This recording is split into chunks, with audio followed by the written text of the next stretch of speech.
մանիպուլացնում, հենց շատ ճիշտ տեղից խնդիրը սկսեցիք, որտեղ հասարակությունը իրազեկ չի։ Երբ որ մարդը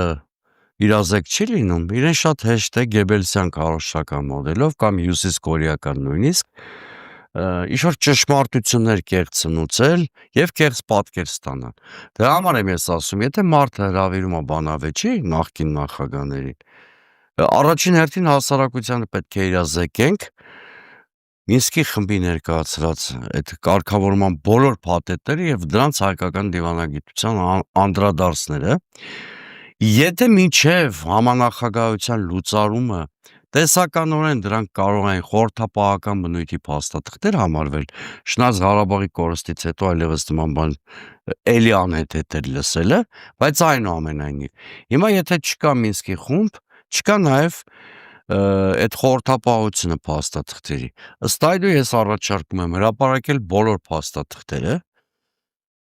ես բոլոր փաստաթղթերին գրեթե ծանոթ եմ, հատկապես 2019-ի փաստաթղթի հրապարակումից հետո, կարծում եմ մեր հասարակությունը այլևս բանավեճի անհրաժեշտություն չի ունենալու,